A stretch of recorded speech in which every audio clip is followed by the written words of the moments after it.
Hello friends, welcome back to my channel. मैं हूं आपकी फ्रेंड वर्षा। फ्रेंड्स, आज की इस वीडियो में हम भी हिंदी के पेपर के बारे में बात करेंगे कि हिंदी पेपर में कौन कौन से क्वेश्चंस पूछे गए थे। तो चलिए फ्रेंड्स, वीडियो को स्टार्ट करते हैं। लेकिन वीडियो को स्टार्ट करने से पहले प्लीज मेरे चैनल को सब्सक्राइब कर लीजिए, और अगर आपने चैनल को सब्सक्राइब कर लिया है तो इस वीडियो को लाइक कीजिए और अपने फ्रेंड्स के साथ शेयर कीजिए। तो चलिए फ्रेंड्स, आज की इस वीडियो को स्टार्ट करते हैं। फर्स्ट क्वेश्चन है हमारा, पहचान का तत्सम शब्द है। ऑप्शंस है प्रत्यय विज्ञान, प्रज्ञान, अभिज्ञान या फिर अवधान। तो फ्रेंड्स, हम बात करें पहचान के तत्सम शब्द की तो वो है प्रत्यय विज्ञान। तो ऑप्शन ए यहाँ पे हमारा राइट आंसर है। नेक्स्ट है प्रभुत्व का तद्भव शब्द है। ऑप्शंस है पहचान, पहुंच, गुरुत्ता, गुरुत्व। तो फ्रेंड्स, बात करें प्रभुत्व के तद्भव वर्ड की तो इसका तद्भव शब्द है पहुंच। तो ऑप्शन बी यहाँ पे हमारा राइट आंसर है। नेक्स्ट है बहनोई शब्द का तत्सम है, यानी कि हमें बताना है बहनोई का तत्सम कौन सा शब्द है। ऑप्शंस है बहन उई, बहनपति, भगिनीपति या फिर इनमें से कोई नहीं। तो फ्रेंड्स, बहनोई का शब्द का तत्सम शब्द है वो है भगिनीपति। तो ऑप्शन सी यहाँ पे हमारा राइट आंसर है। नेक्स्ट है वृश्चिक शब्द का तद्भव रूप है बिच्छू, षड़पद, बर या फिर भ्रमर। तो फ्रेंड्स, वृश्चिक शब्द का जो तद्भव रूप है वो है बिच्छू से। तो ऑप्शन ए यहाँ पे हमारा राइट आंसर है। नेक्स्ट क्वेश्चन है, निम्नलिखित में से कौन सा सही नहीं है। अव्यय और क्रिया विशेषण में कोई अंतर नहीं होता। बी, अव्यय अविकारी होते हैं। सी, सभी अव्यय क्रिया विशेषण नहीं होते। या फिर डी, क्रिया विशेषण अविकारी होते हैं।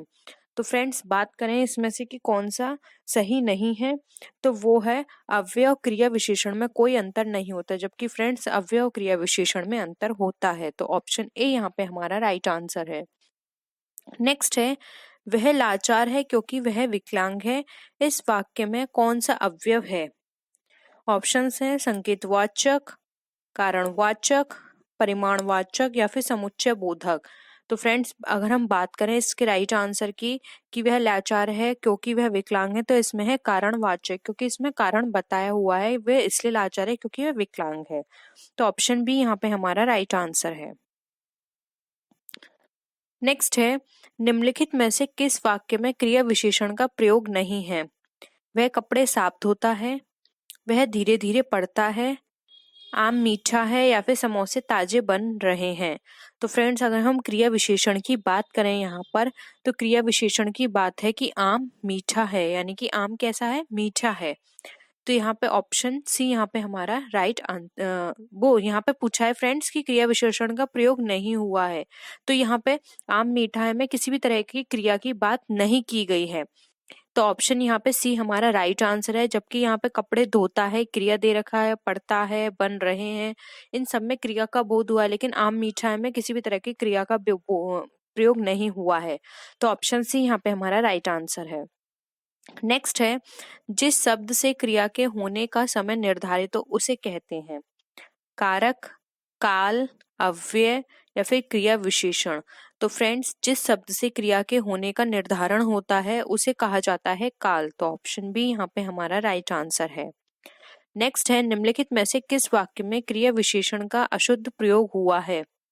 वह मन से पढ़ता है, वह चुपचाप से चला गया, तब की बात कुछ और थी, या फिर यह पुस्तक उससे कहीं अच्छी है। तो फ्रेंड्स, इसमें हमें बताना है कि यहाँ पे क्रिया विशेषण का अशुद्ध रूप से कहाँ किस ऑप्शन में प्रयोग हुआ है।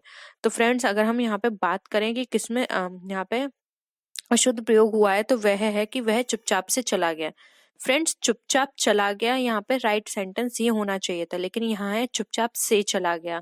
तो यहाँ पे से लगाने के बाद ये जो वाक्य हमारा ये अशुद्ध हो गया। तो ऑप्शन बी यहाँ पे हमारा राइट आंसर है, जबकि और ऑप्शंस जो हैं वो हमारे शुद्ध हैं। नेक्स्ट है किस वाक्य में क्रिया विशेषण का प्रयोग नहीं हुआ है। ऑप्शंस है राम जाता है, सीता भोजन पकाती है, उसने रोते रोते कहा, वह जाएगा। तो फ्रेंड्स, अगर हम बात करें यहाँ पे कि क्रिया विशेषण का प्रयोग नहीं हुआ है तो वो है राम जाता है। यहाँ पे क्रिया विशेषण का प्रयोग नहीं हुआ है, तो ऑप्शन ए यहाँ पे हमारा राइट आंसर है। नेक्स्ट है, निम्नलिखित में से किस वाक्य में क्रिया विशेषण अशुद्ध रूप से प्रयुक्त है? आप मेरी मदद करेंगे ना, मानसिक दासता सदा काल से चली आ रही है, वह न सोता है न खाता है, या फिर वह धीरे धीरे चला जा रहा है। तो हमें बताना है कि इसमें अशुद्ध रूप किस क्रिया विशेषण के अकॉर्डिंग अशुद्ध रूप किस रूप से प्रयुक्त हुआ है। तो फ्रेंड्स वह मानसिक दासता सदा काल से चली आ रही है। तो फ्रेंड्स यहाँ ऑप्शन बी राइट आंसर है, यहाँ पे क्रिया विशेषण अशुद्ध रूप से प्रयुक्त हुए हैं। नेक्स्ट है, संस्कार का संधि विच्छेद है संस प्लस कार, सम प्लस कार, सन प्लस कार, या फिर सह प्लस कार। तो फ्रेंड्स अगर हम यहाँ पे संधि विच्छेद की बात करें तो इसका जो संधि विच्छेद जो राइट आंसर होगा वो होगा सम प्लस कार। तो ऑप्शन बी यहाँ पे हमारा राइट आंसर है। नेक्स्ट है, उद्गम में प्रयुक्त उपसर्ग है उत, उत, उद या फिर उद। तो फ्रेंड्स अगर हम बात करें उद्गम में प्रयुक्त उपसर्ग की तो वो है हमारा उत। ऑप्शन बी हम पे हमारा राइट आंसर है। नेक्स्ट है, संस्करण में प्रयुक्त उपसर्ग है सम, सम, सम, या फिर संस। तो फ्रेंड्स संस्करण में बात करें यहाँ पे कौन सा अगर यहाँ पे हम बात करें कि कौन सा उपसर्ग है तो वो है सम। तो ऑप्शन बी यहाँ पे हमारा राइट आंसर है। नेक्स्ट है, 100 की गिनती को कहते हैं शतक, सती, शताब्दी या प्रतिशत। तो फ्रेंड 100 की गिनती को कहा जाता है शतक। तो ऑप्शन ए यहाँ पे हमारा राइट आंसर है। नेक्स्ट है, गुरु के समीप रहने वाला विद्यार्थी कहलाता है वज्र बटुक, ब्रह्मचारी, अंतेवासी, गुरुकुल। तो फ्रेंड्स जो गुरु के समीप रहने वाला जो विद्यार्थी होता है उसको कहा जाता है अंतेवासी। तो ऑप्शन सी यहाँ पे हमारा राइट आंसर है। नेक्स्ट है, परित्यक्त शब्द सही अर्थ क्या है? जिसका परित्याग किया जा सके, जो दान में दिया गया हो, जिसे उद्देश्य उपेक्षा पूर्वक छोड़ दिया गया हो, या फिर जिसका परित्याग आवश्यक हो। तो फ्रेंड्स अगर हम परित्यक्त की बात करें तो इसका आंसर होता है जिसे उपेक्षा पूर्वक छोड़ दिया गया हो। तो ऑप्शन सी यहाँ पे हमारा राइट आंसर है। फ्रेंड्स इसका जो प्रिंट है वो इतना क्लियर नहीं है तो मैं कोशिश करूंगी कि आपको अच्छे से ये सारे क्वेश्चंस करा पाऊं। नेक्स्ट क्वेश्चन है, रेनस्ट्रॉ किस भाषा का शब्द है? ऑप्शंस हैं ए जापानी, बी फ्रांसीसी, सी जर्मनी, या फिर डी रूसी। तो फ्रेंड्स बात करें अगर हम रेस्टोरेंट वर्ड की तो ये एक फ्रांसीसी शब्द है। तो ऑप्शन बी यहाँ पे हमारा राइट आंसर है। नेक्स्ट है, निम्नलिखित में से कौन सा शब्द उपसर्ग रहित है? परिरक्षण, निरूपण, स्वशासन, या फिर बृहत्तर। तो फ्रेंड्स अगर हम बात करें यहाँ पर उपसर्ग रहित वर्ड की तो वो है हमारा बृहत्तर। तो ऑप्शन डी यहाँ पे हमारा राइट आंसर है। नेक्स्ट है, लिप्सा शब्द कौन सा प्रत्यय है? आ, सा, पसा, या फिर इनमें से कोई नहीं। तो फ्रेंड्स लिप्सा शब्द में जो प्रत्यय जुड़ा हुआ है वो है हमारा सा। तो ऑप्शन डी यहाँ बी है यहाँ पे हमारा राइट आंसर है। नेक्स्ट है, अंगूठा दिखाने का क्या अर्थ है? धोखा देना, इनकार करना, खुशामद करना, या फिर आदर प्रकट करना। तो फ्रेंड्स अगर अंगूठा दिखाया जाता है किसी भी व्यक्ति को तो इसका अर्थ होता है कि वो उसको धोखा दे रहा है। तो ऑप्शन ए यहाँ पे हमारा राइट आंसर है, धोखा देना। नेक्स्ट है, गोबर गणेश होना मुहावरे का क्या अर्थ है? कि धीरे पर पानी फेरना, बेवकूफ होना, गोबर की पूजा करना, या फिर गड़बड़ करना। तो फ्रेंड्स गोबर गणेश करने का मतलब होता है कि अगर आपने कुछ भी काम ऐसा किया है इट मीन्स कि ये धरे पर पानी फेरना। तो ऑप्शन यहाँ पे ए राइट आंसर है। नेक्स्ट है, अन्न जल कौन सा समास है? द्विगु, तत्पुरुष, अव्ययी भाव, या फिर द्वंद्व। तो फ्रेंड्स अगर हम बात करें अन्न जल में कौन सा समास है तो वो है द्वंद्व। तो ऑप्शन डी यहाँ पे हमारा राइट आंसर है। नेक्स्ट है, नीचे दिए गए शब्द समूह के लिए सही शब्द का चयन कीजिए। यानी कि जिसकी पत्नी मर गई हो, विदुर, विधवा, विधुर या फिर विधाता। तो फ्रेंड्स अगर किसी की पत्नी मर जाती है तो उसको विधुर कहा जाता है, तो ऑप्शन सी यहाँ पे हमारा राइट आंसर है। नेक्स्ट है, नीचे दिए गए शब्द समूह के लिए सही शब्द का चयन करना है। जो किसी धर्म या व्यक्ति में आस्था ना रखे उसे कैसे क्या कहेंगे? निशांत, धर्मनिरपेक्ष, धर्मभीरू या फिर नास्तिक। तो फ्रेंड्स ऐसा कोई भी व्यक्ति जो किसी धर्म विशेष में आस्था नहीं रखता है तो उसको कहा जाता है नास्तिक। तो ऑप्शन डी यहाँ पे हमारा राइट आंसर है। जबकि जो व्यक्ति किसी भी व्यक्ति या किसी भी धर्म में आस्था रखता है उसे कहा जाता है आस्तिक, और उसका रिवर्स होता है नास्तिक। तो ऑप्शन डी यहाँ पे राइट आंसर है। तो निम्न में से कौन पूर्वी हिंदी की बोली नहीं है? ऑप्शंस है ब्रज, अवधी, बघेली या फिर छत्तीसगढ़ी। तो फ्रेंड्स अगर हम इसकी बात करें पूर्वी हिंदी की नहीं है, तो फ्रेंड्स इसमें से ब्रज पूर्वी हिंदी नहीं है। अगर हम पूर्वी हिंदी की बात करें तो वो है सिर्फ 3 भाषाएं, अवधी, बघेली और छत्तीसगढ़ी। तो फ्रेंड्स इसका जो राइट आंसर है वो है ऑप्शन ए, ब्रज इसकी पूर्वी हिंदी भाषा नहीं है। नेक्स्ट क्वेश्चन है, निम्नलिखित में से कौन एक भाषा है? मेवाती, पाली, मारवाड़ी या फिर बुंदेली। तो फ्रेंड्स अगर हम बात करें इनमें से एक भाषा की, तो फ्रेंड्स यहाँ पर पाली एक भाषा है, तो ऑप्शन यहाँ पे बी राइट आंसर है। नेक्स्ट क्वेश्चन पे फ्रेंड मूव करते हैं हम। निम्नलिखित में से किसने मैथिली में भी रचनाएं की हैं? जयदेव, विद्यापति, सूरदास या फिर बिहारी।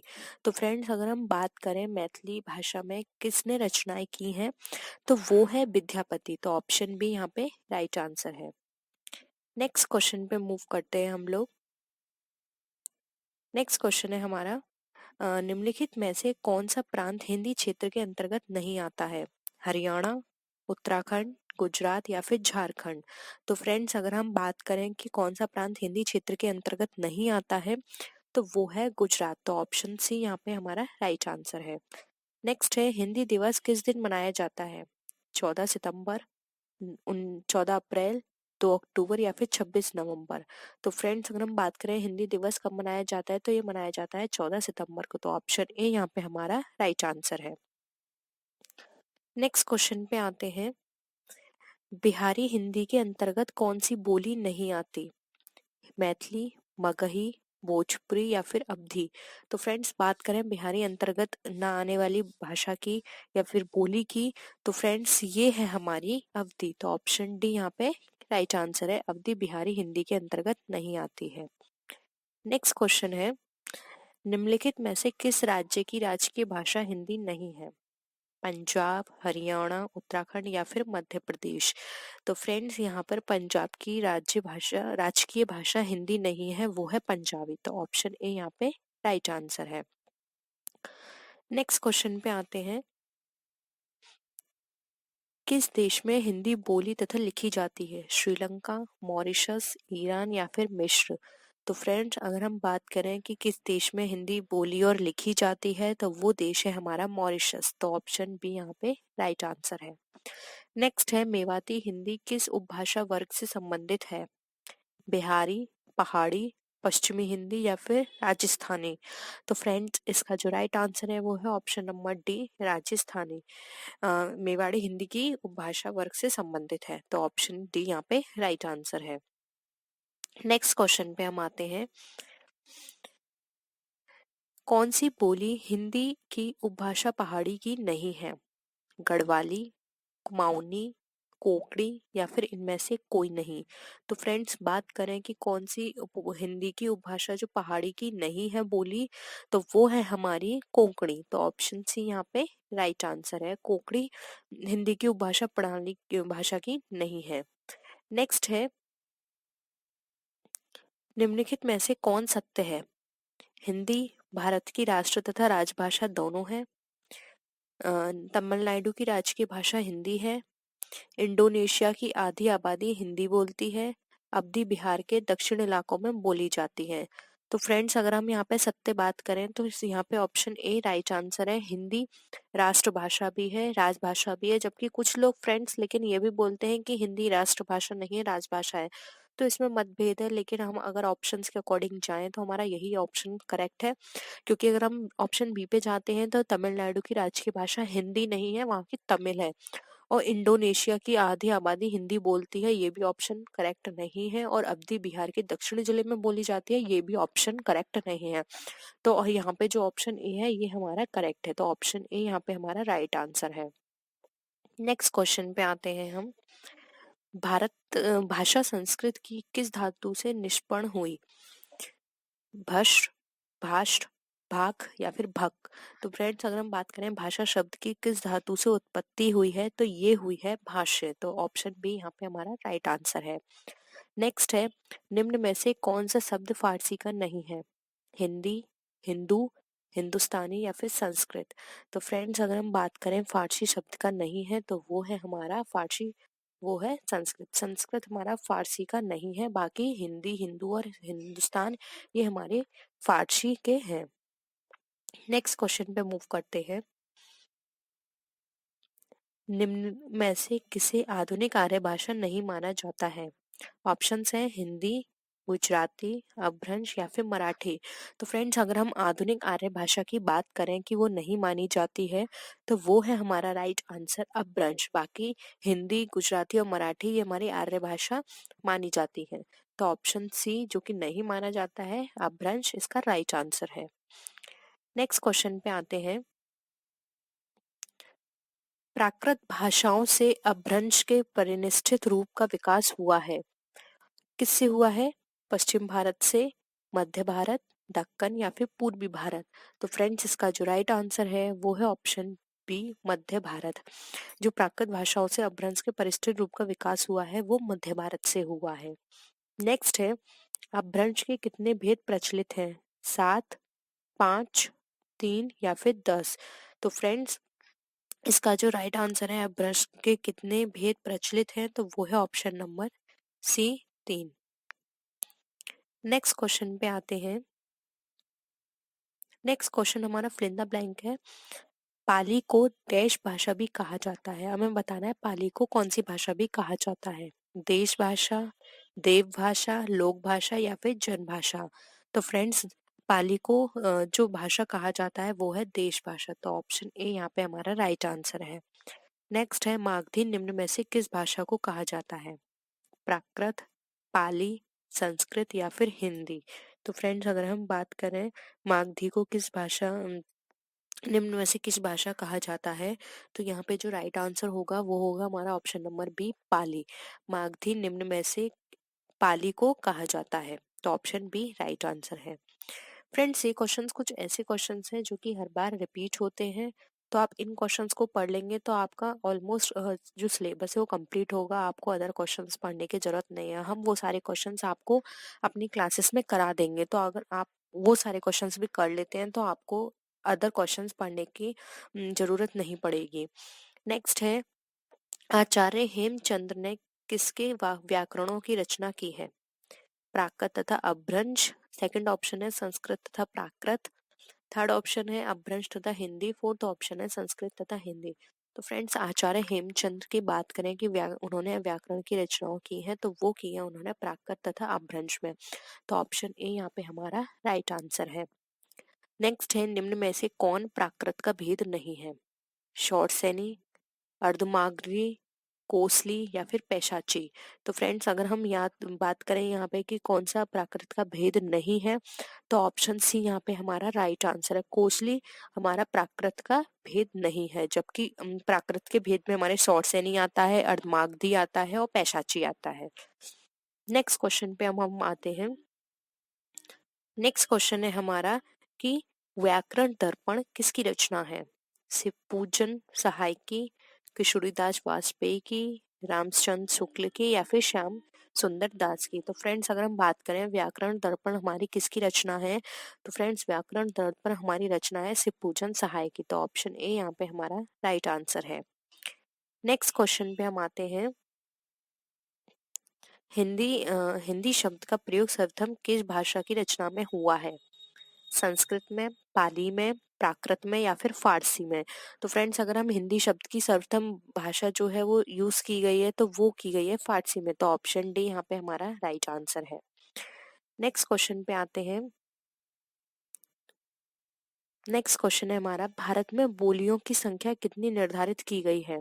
650, 436, 18 या फिर 32।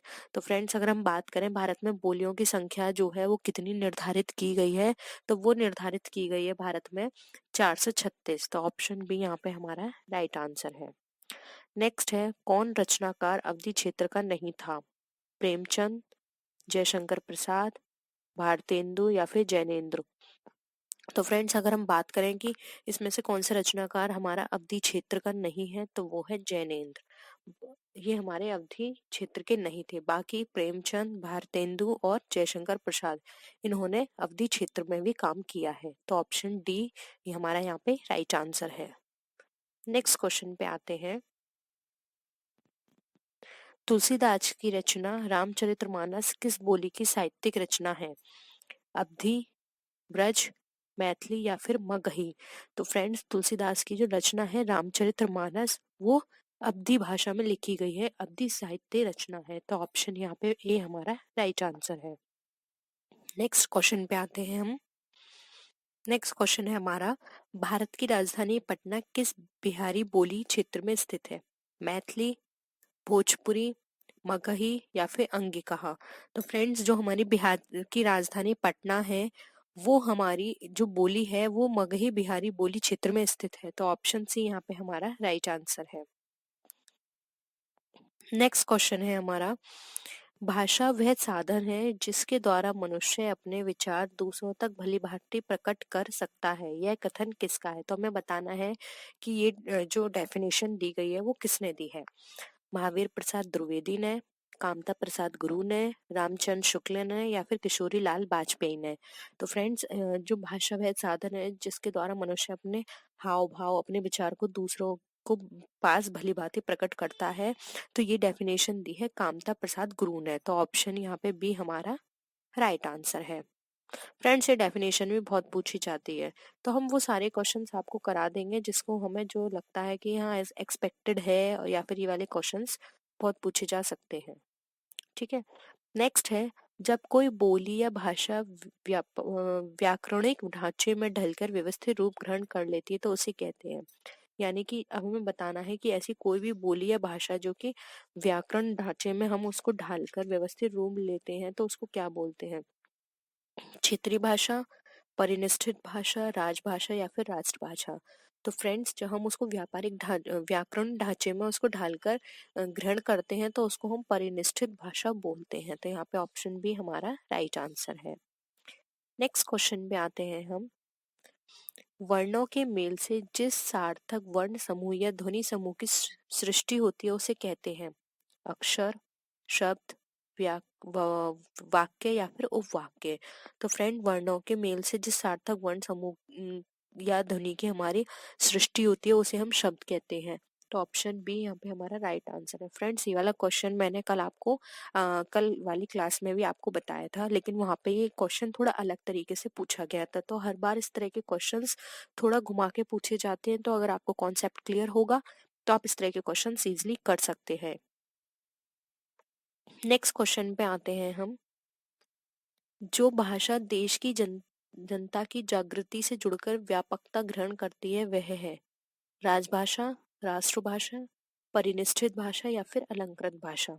तो हमें यहाँ बताना है कि ऐसी कोई भी भाषा जो जनता की जागृति से जुड़कर व्यापकता ग्रहण करती है तो वो कौन सी है? तो फ्रेंड्स वो हमारी कहलाती है राष्ट्रभाषा। तो ऑप्शन बी यहाँ पे राइट आंसर है, क्योंकि फ्रेंड्स यहाँ पे भाषा देश की जनता से कनेक्टेड की गई है, देश की जनता से, तो यानी कि उस भाषा को हम राष्ट्रभाषा कहेंगे। तो ऑप्शन बी यहाँ पे हमारा राइट आंसर है। नेक्स्ट क्वेश्चन पे आते हैं। किस रचनाकार ने हिंदी भाषा को हिंदवी कहा? सूरदास, कबीरदास, अमीर खुसरो या फिर मुल्ला दाऊद। फ्रेंड्स ये क्वेश्चन भी हमने कल आपको कराया था, लेकिन कल क्वेश्चन क्या था कि अमीर खुसरो ने हिंदी भाषा को कौन सा शब्द कहा, किससे हिंदी शब्दों को कहा, वहां ये था, वहां क्या था, जो क्वेश्चन था उसको ऑप्शन कर दिया, जो ऑप्शंस थे उसको क्वेश्चन कर दिया। तो फ्रेंड्स यहाँ पे जो राइट आंसर होगा वो होगा ऑप्शन नंबर सी, अमीर खुसरो। नेक्स्ट क्वेश्चन पे आते हैं। अ, निम्नलिखित में से कौन बिहारी हिंदी की बोली नहीं है? भोजपुरी, मगही, मैथिली या फिर बघेली? तो फ्रेंड्स इसका जो राइट आंसर है वो है option number D, Bagheli. Next है, इनमें से कौन पूर्वी हिंदी की बोली नहीं है? अवधी, कन्नौजी, बघेली या फिर छत्तीसगढ़ी? तो फ्रेंड्स इसका जो राइट आंसर है वो है option number B, Kannauji. Next question पे आते हैं फ्रेंड्स। किस भाषा के बोलने तथा लिखने के नियमों की व्यवस्थित पद्धति क्या कहलाती है? वाक्य विचार, व्याकरण, साहित्य या फिर परिष्करण? तो फ्रेंड्स यहाँ पे जो इसका राइट आंसर है वो है ऑप्शन नंबर बी, व्याकरण। नेक्स्ट क्वेश्चन है, देवनागरी किस भाषा की लिपि नहीं है? हिंदी, नेपाली, मराठी या उर्दू? तो फ्रेंड्स देवनागरी भाषा की बात करें कि किसकी लिपि नहीं है तो ये है उर्दू। तो ऑप्शन डी यहाँ पे हमारा राइट आंसर है। नेक्स्ट है, निम्नलिखित में से तमिल भाषा की लिपि कौन सी है? ऑप्शन है देवनागरी, रोमन, द्रविड़ या फिर नाश्तलिक।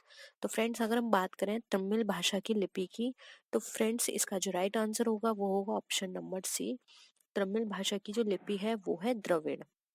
नेक्स्ट क्वेश्चन पे आते हैं।